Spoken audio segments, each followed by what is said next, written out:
So recall at the beginning of this set of videos, I mentioned that there's these Venn diagrams that describe the relationships between problems that we can solve in one direction versus problems whose answers we can verify.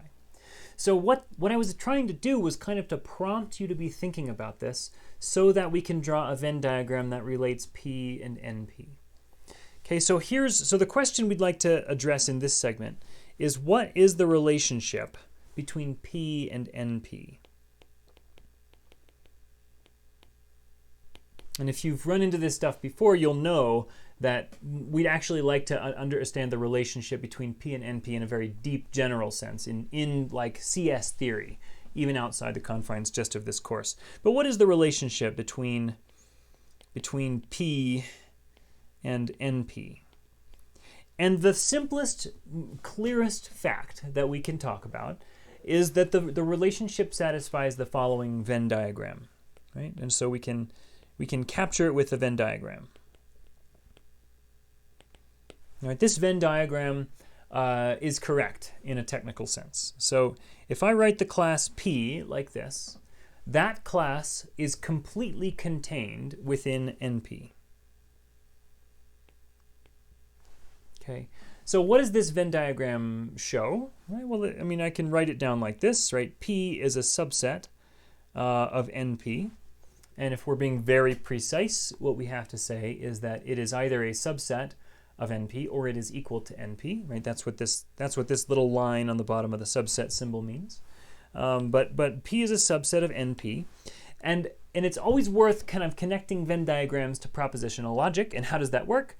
Well, subset means implication, right? So P being a subset of NP means that if a problem is in P, then it is also in NP, right?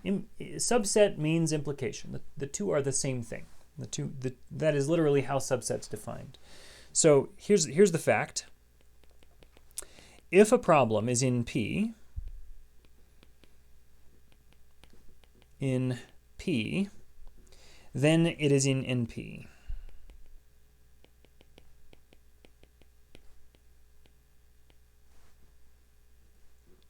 And this is actually pretty easy to see, right? What are we saying? Well, if a problem is in P, what does that mean? That means that it can be solved in polynomial time. And I'm just going to say it can be solved fast. And I'm generally going to use the word fast as a proxy for in polynomial time. So it can be solved fast. And if it is in NP, what does being in NP mean? That its correct solutions can be checked fast.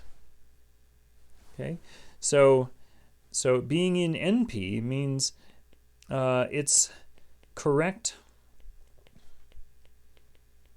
solutions can be checked fast.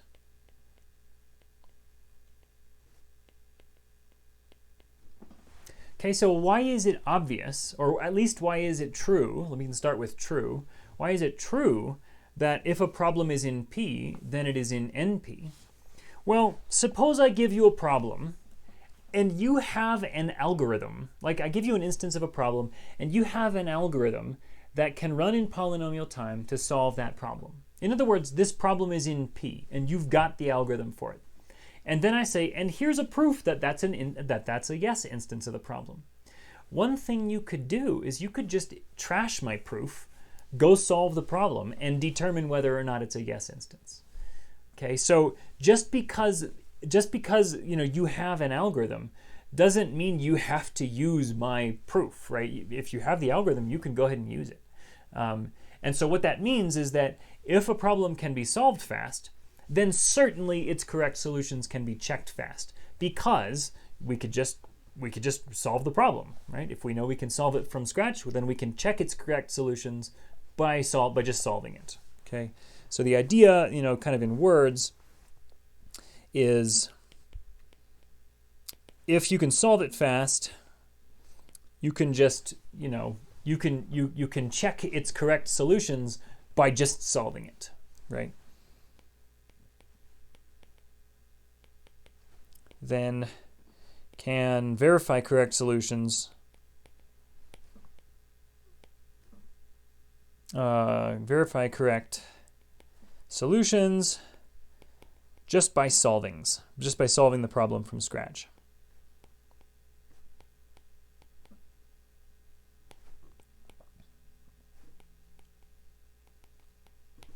Okay, so in the next instance, we'll look at a couple graph problems that are in NP.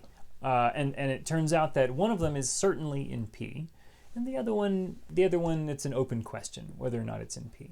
But this inclusion right here, this Venn diagram, is critical to understand going forward. It is just because I give you a problem that is in NP doesn't mean it isn't in P. Right? It may be in P as well. And actually, just before I hit stop here, the problem we looked at in the last video, prob 1, right? This problem where I give you an array and a threshold, and you have to determine whether or not there's something in the array that's greater than the threshold. That problem is clearly in P, but it's also in NP. Why is it in NP? Because we can check its solutions fast, or we can just check the problem fast and forget about the kind of the provided solution. So this inclusion is always true. If a problem is in P, then it is always in NP.